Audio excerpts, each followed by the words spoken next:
Chers amis téléspectatrices, chers amis téléspectateurs, bienvenue à votre rendez-vous hebdomadaire Impact Santé. Aujourd'hui, nous allons aborder un thème digne d'intérêt, vraiment digne d'intérêt. Et ce thème, c'est l'épuisement des nutriments induits par les médicaments. En d'autres termes, l'élimination des nutriments induits par les médicaments. Ou en d'autres termes, vous allez voir comment le médicament peut nous rendre malades. Je répète, vous allez voir, je vais vous expliquer comment le médicament, par l'élimination des nutriments, peut nous rendre malades. Ou même, comme l'a dit quelqu'un, les médicaments qui éliminent les nutriments qui guérissent. Donc, les médicaments éliminent aussi les nutriments qui guérissent. Si on élimine les nutriments qui guérissent, ça veut dire que l'élimination peut nous rendre malades. Alors, chers amis téléspectateurs, ce thème est très important parce que tout simplement, il faut que vous sachiez, beaucoup peut-être certainement ne le savent pas, mais il faut que vous le sachiez, que les médicaments pharmaceutiques ou les médicaments, que ce soit sur ordonnance ou en vente libre, comportent non seulement un risque d'effets secondaires, ça c'est connu, c'est écrit même sur les notices, on parle des effets secondaires, mais les médicaments peuvent également éliminer ou épuiser, c'est-à-dire que peuvent épuiser les vitamines et les minéraux de l'organisme. Alors, quand on connaît l'importance des vitamines et des minéraux pour la santé de l'homme, vous comprendrez que si un médicament peut éliminer ces vitamines et ces minéraux, ça va effectivement poser problème. Alors, pour commencer, je vais lire un passage, justement, d'un excellent ouvrage intitulé « Les secrets thérapeutiques des minéraux et des vitamines ». Donc, vous voyez, les secrets thérapeutiques des minéraux et des vitamines. Et voici que des médicaments peuvent éliminer ces vitamines qui sont en fait des secrets thérapeutiques.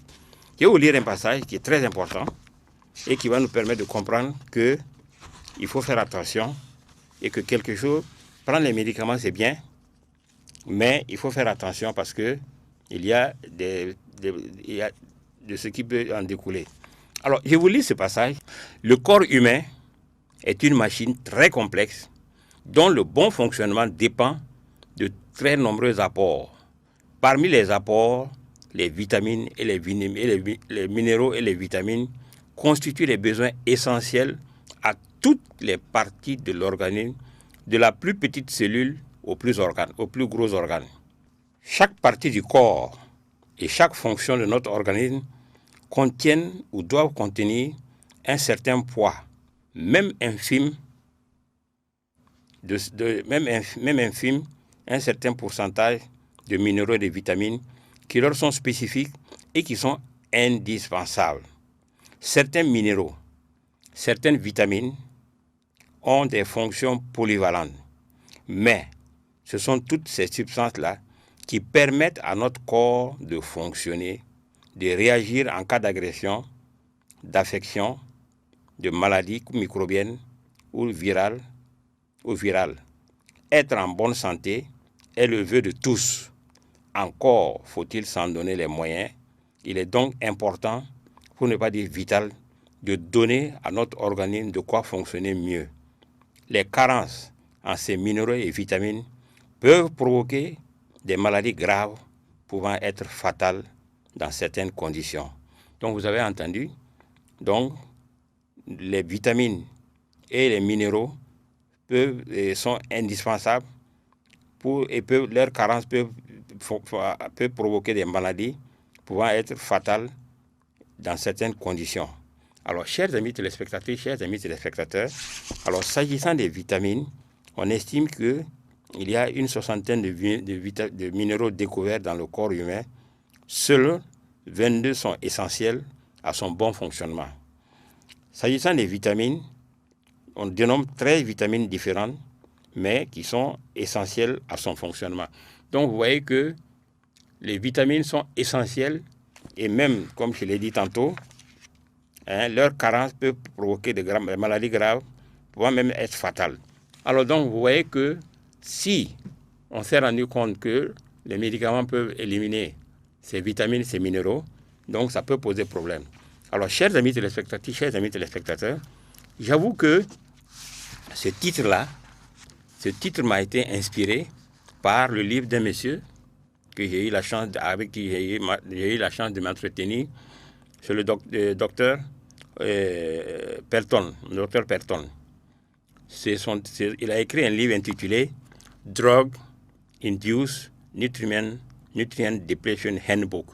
Donc, il a écrit ce livre intitulé L'épuisement des nutriments induits par les médicaments. Alors donc, c'est comme je disais tantôt, les nutriments sont indispensables pour la bonne santé de l'homme. Alors, si les médicaments peuvent être à la base de l'élimination de ces nutriments, vous comprenez que ça pose problème.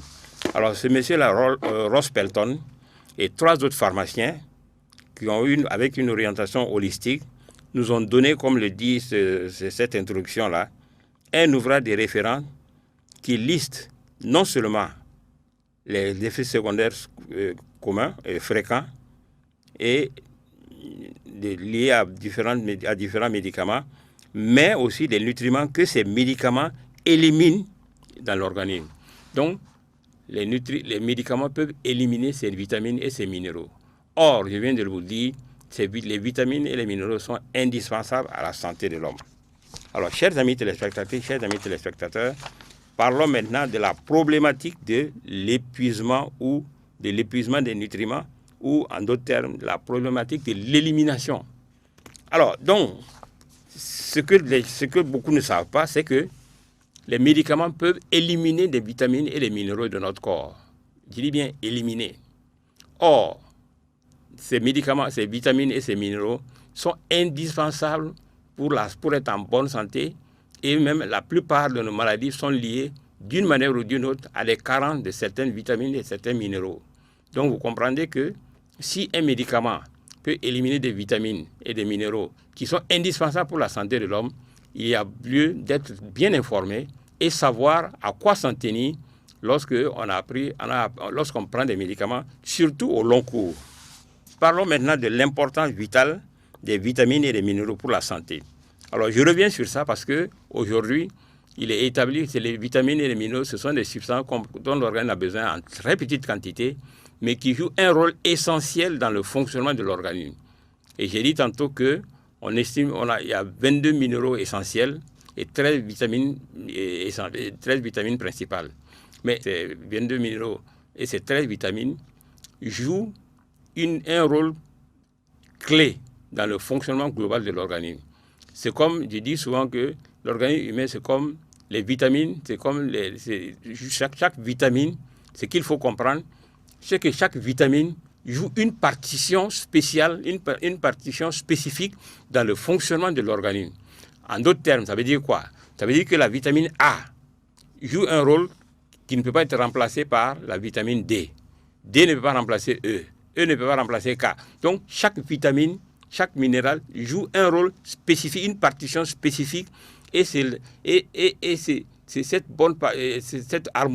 harmonie qui va donner la santé de l'homme. Alors donc, vous voyez que l'importance des vitamines et des minéraux pour la santé de l'homme, c'est indiscutable. Et c'est pourquoi d'ailleurs, notre alimentation est censée apporter justement toutes ces vitamines et tous ces minéraux dont l'organisme a besoin pour bien fonctionner et surtout pour que l'homme soit en bonne santé. Donc c'est pourquoi on parle d'une alimentation qui puisse apporter tous ces minéraux.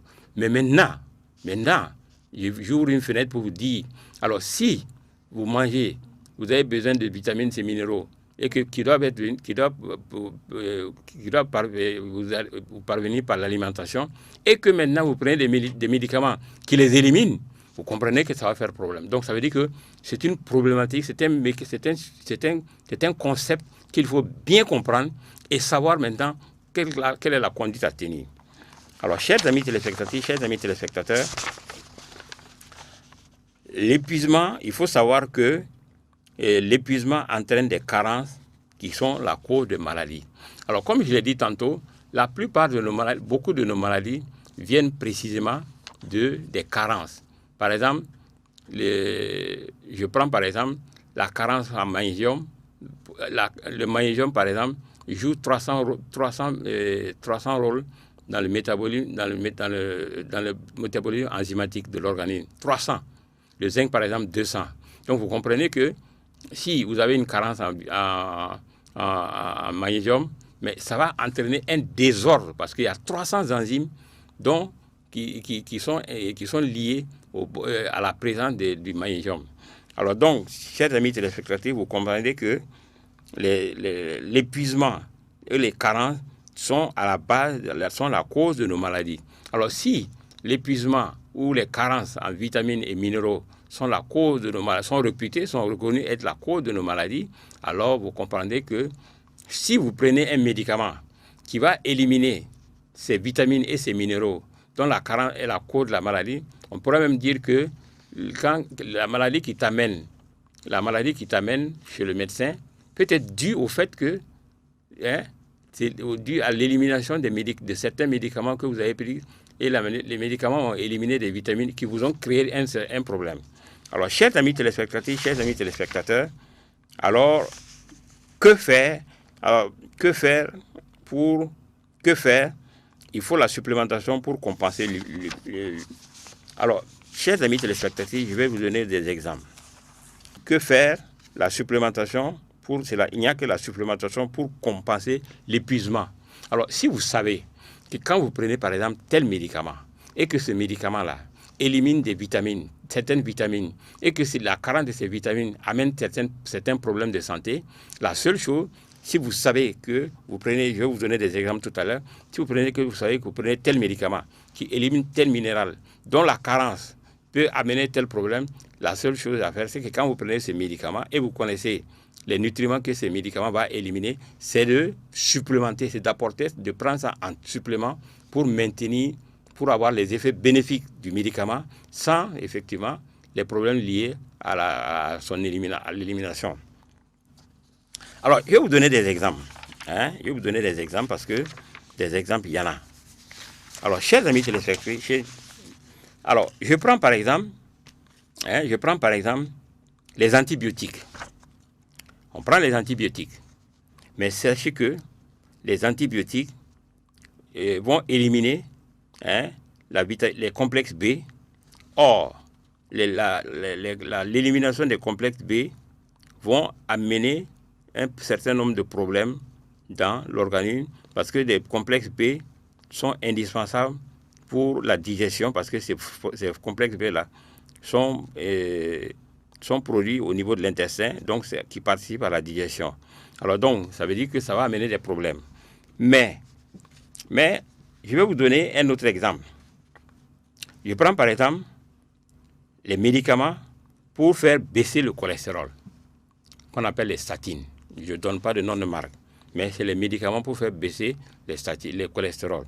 Alors, sachez que les médicaments qui font baisser le cholestérol vont également éliminer la coenzyme Q10. Or, la coenzyme Q10 est indispensable pour les problèmes cardiovasculaires, le système immunitaire et la baisse d'énergie. Alors, en d'autres termes, si vous prenez la coenzyme Q10, parce que, vous savez, la coenzyme Q10 participe à la production de l'énergie. Or, vous savez que l'organisme humain a besoin d'énergie. La coenzyme Q10 participe à la production de l'énergie. Je prends deux organes dans lesquels la production d'énergie est essentielle. Je prends le cas du cœur. Le cœur a besoin d'énergie. Et le cœur, physiologiquement, a une forte concentration de coenzyme Q10 à cause de ses besoins énergétiques. Après le cœur, ce sont les reins. Quand tu dis insuffisant, la coenzyme Q10 est un excellent traitement de l'insuffisance cardiaque. Il y a une dizaine d'années, en 2009, je ne sais plus à combien, il y a une dizaine d'années, au congrès des cardiologues, j'ai fait venir à Ouaga le professeur Litarou. Le professeur Litarou était à l'époque le président de l'Association internationale de la coenzyme Q10. Parce que je me suis rendu compte que beaucoup de gens n'étaient pas familiers avec la coenzyme Q10. Or, la coenzyme Q10 est reconnue comme un excellent traitement des problèmes du cœur. Et mieux, la coenzyme Q10, par un dosage, si on prend une dose de sang et qu'on trouve que le taux de coenzyme Q10 est bas, ça veut dire que vous avez une prédisposition au problème cardiaque. Donc, vous voyez que si vous prenez, par exemple, des médicaments contre le cholestérol, vous devez prendre automatiquement également la coenzyme Q10. Parce que en bloquant la synthèse du cholestérol, les statines bloquent également la synthèse de la coenzyme Q10.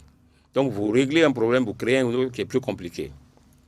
Et ce n'est pas tout, s'agissant de la coenzyme Q10, si je reviens encore. Alors, il se trouve que les diurétiques, c'est-à-dire que les antihypertenseurs, alors les diurétiques, non seulement, vous savez, les diurétiques vont éliminer le calcium. Quand vous prenez des diurétiques, ça élimine le calcium, le magnésium, la vitamine B1, la vitamine B6, la vitamine C, le zinc, la coenzyme Q10, le potassium, le sodium. Donc vous voyez que c'est des traitements, c'est des médicaments qui vont éliminer ça. C'est pourquoi d'ailleurs, quand les gens sont sous traitement antihypertenseur, on fait régulièrement l'ionogramme pour voir si ces minéraux-là ne sont pas éliminés. Parce que si le calcium, si vous n'avez pas de calcium, il y a problème. Si vous avez des carences en magnésium, il y a problème. Donc vous voyez que voici un médicament que vous prenez qui va éliminer tous ces minéraux dont j'ai listé là. Donc ça va créer un problème. Donc ça veut dire que vous pouvez avoir les bénéfices du traitement. Il faut compenser forcément ce que le médicament va éliminer. Sinon, si vous n'êtes pas compensé, un jour ça va être un autre problème. Et ce n'est pas tout. Il y a aussi ce qu'on appelle... Alors le paradoxe aussi, c'est que beaucoup de médicaments pour le traitement du cœur vont éliminer la coenzyme Q10. Donc, vous voyez encore. Donc, ça va éliminer la coenzyme Q10, hein, l'aldomètre et autres là. Ça élimine la coenzyme Q10, la vitamine B6, le zinc, la vitamine B1. Alors, la vitamine B1, par exemple, la déficience, ça peut amener la dépression, l'irritabilité, les pertes de mémoire, la faiblesse musculaire et les édèmes. Vous voyez, la vitamine, le zinc amène la faiblesse immunitaire, la mauvaise cicatrisation et tout. Alors, donc, vous voyez, alors, il y a encore aussi ce qu'on appelle les bêta-bloquants. Les bêta-bloquants, c'est des traitements qu'on donne. Donc, ça veut dire qu'ils vont éliminer également la coenzyme Q10. Donc, vous voyez que si on vous met sous bêta-bloquant, vous devez prendre la coenzyme Q10. Sinon, à long terme, vous allez avoir des problèmes cardiovasculaires. Alors, je continue. Si je prends par exemple dans le diabète. Alors, dans le diabète, il y a un traitement qu'on appelle la metformine. La metformine élimine la coenzyme Q10, la vitamine B12, l'acide folique. Or, un médicament qui élimine la vitamine B12, ça amène l'anémie, la dépression, la fatigue et des risques accrus de maladies cardiovasculaires. Donc, vous voyez, vous comprenez maintenant pourquoi je dis qu'il y a des médicaments qui vont éliminer certaines vitamines et les minéraux. Et il se trouve que ces vitamines, à long terme, ça va créer un autre problème. Vous voyez les problèmes que ça peut poser. Alors, il y a aussi d'autres antidiabétiques qu'on appelle les sulfamides, dans la famille des diamicron et autres là.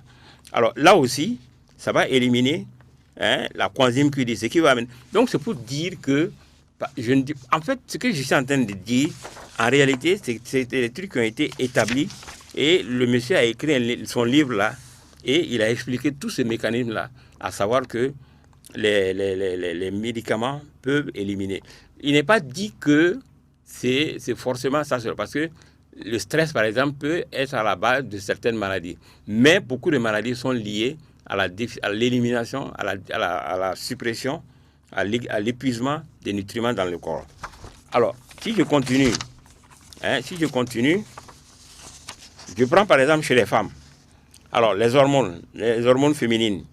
Alors, tous les pilules contraceptives, vous voyez ce que ça va éliminer. Ça élimine, vitamine B6, acide folique, vitamine B1, B2, B3, B12, vitamine C, magnésium, sélénium, zinc. Ça fait beaucoup. Et donc, ça veut dire que quelqu'un qui est sous pilule devrait normalement trouver le moyen de compenser toutes ces vitamines, tous ces minéraux que la prise du contraceptif va éliminer dans l'organisme. Or, vous savez, par exemple, je vous ai dit, le sélénium. Le sélénium entraîne une baisse de l'immunité, la protection antioxydante. Le zinc est indispensable. L'acide folique amène des problèmes de choses, les dysplasies cervicales, hein, des trucs à l'anémie, hein, des problèmes cardiovasculaires. Alors, donc, c'est pour dire que, si vous voyez tout ça là, c'est pour dire que les médicaments peuvent éliminer des substances dont l'organisme a besoin. Alors, chers amis téléspectateurs, il y a aussi que les antiacides, ou bien les antiacides, hein, les antiacides vont éliminer la vitamine B12, l'acide folique. Bon, or, l'acide folique, bon, là aussi on voit. Alors, vous voyez, hein? Alors, donc, c'est pas fini. Donc, bon, vous voyez par exemple l'aspirine. Hein, l'aspirine, si vous prenez fréquemment l'aspirine va éliminer la vitamine C, ça va éliminer le calcium, ça va éliminer l'acide folique, ça va éliminer le fer, ça va éliminer la vitamine B6. Vous voyez que ça pose problème. Ça veut dire que si vous prenez de l'aspirine, vous devez prendre un complément nutritionnel qui va compenser ces vitamines et ces minéraux qui vont être éliminés par la prise. Les anti-inflammatoires. Les anti-inflammatoires, hein, donc, vont éliminer, par exemple, bon, les anti-inflammatoires. Bon, ça va éliminer le calcium, la vitamine D, le magnésium, le zinc, la vitamine C, la vitamine B12, B6, B12, l'acide folique, sélénium, chrome. Donc, vous voyez que ça veut dire quoi? Ça veut dire que si vous prenez un anti-inflammatoire au long cours, ce qui n'est pas d'ailleurs conseillé, vous devez trouver le moyen de compenser, de prendre tous ces compléments-là pour compenser l'élimination de ces minéraux-là par le traitement. Alors, chers amis téléspectateurs, alors donc, vous avez vu les exemples d'épuisement, les antibiotiques, le problème est là. Les anticonvulsifs, hein, les anticonvulsifs, par exemple, éliminent la vitamine D et le calcium. Donc, ça veut dire que quand vous prenez un anticonvulsif, il faut prendre des suppléments de vitamine D et de calcium. Alors, donc, les tranquillisants aussi, si vous prenez des tranquillisants, hein, ça élimine la vitamine B2 et l'élimination de la vitamine B peut amener des problèmes de peau des yeux, hein, la muqueuse, les membranes et les nerfs. Donc, vous voyez que, vous comprenez maintenant que le fait qu'on dise que l'épuisement des nutriments, les médicaments peuvent entraîner un épuisement des nutriments, que ce soit des vitamines ou des minéraux. Or, les vitamines et les minéraux jouent un rôle clé, pour ne pas dire vital, dans la santé de l'homme, pour ne pas dire dans l'équation même de la vitalité. Alors, chers amis téléspectateurs, donc vous comprenez que si vous prenez des médicaments, bon, vous devez comprendre que il y a des vitamines, des minéraux qui vont être, le médicament va éliminer certaines vitamines. Et dans leur merveilleux ouvrage, les docteurs Ross Pelton et ces autres, ils ont listé la plupart, pratiquement toutes les maladies et les vitamines que ça élimine. Ce qui veut dire que, en principe, un praticien devrait avoir ce manuel-là sous la main ou à la limite, ce résumé que je tiens là, et pour savoir, j'ai prescrit ça, donc je dois prescrire à mon patient telle vitamine parce que tel médicament que j'ai prescrit va éliminer telle vitamine, tel minéral, etc. Donc, vous prescrivez ça pour compenser. Parce que sinon, si vous prenez le médicament à long terme, je prends l'exemple de la coenzyme Q10. La coenzyme Q10, à long terme, ça va amener des problèmes cardiovasculaires, vous voyez, ou même des complications au niveau des reins. Vous voyez, la coenzyme, parce que le cœur a la plus forte concentration de vitamines de coenzyme Q10. Ensuite, c'est les reins. Donc, vous comprenez qu'à long terme, donc, en prenant des trucs à long terme, ça peut amener des problèmes aux reins, au cœur, etc. Alors, chers amis téléspectateurs, j'ai voulu vous expliquer aujourd'hui que la prise de certains médicaments va entraîner l'épuisement ou l'élimination de certaines vitamines et des minéraux, or qui sont indispensables pour vous maintenir en bonne santé. Donc, c'est une donne qu'il faut avoir en tête, que certains médicaments, et surtout, il faut éviter l'automédication parce que vous ne savez pas qu'est-ce que ces médicaments que vous prenez, que ce soit des médicaments sur ordonnance ou des médicaments en vente libre, le problème est le même. Ça va éliminer des vitamines et des minéraux dont l'organisme a besoin. Et la carence en ces vitamines et ces minéraux va créer des problèmes, va vous mettre dans des positions où vous allez avoir des problèmes de santé. Surtout quand vous les prenez à long cours. Parce que, par exemple, toutes ces pathologies-là, chroniques, là, où on prend des médicaments au long cours, sur de longues périodes, alors vous devez tout faire pour comprendre ces médicaments. Alors, chers amis téléspectateurs, si vous voulez en savoir davantage sur justement l'épuisement des nutriments induits par les médicaments, vous pouvez nous appeler ou nous envoyer un message au numéro qui s'affiche. Nous allons vous donner des cours parce qu'il est très bon de savoir, je prends tel médicament, voilà ce que le médicament va éliminer de mon corps et qu'est-ce que je dois faire. Alors, chers amis téléspectateurs, nous vous donnons rendez-vous la semaine prochaine pour un prochain numéro. Notre œuvre est pour le roi de gloire.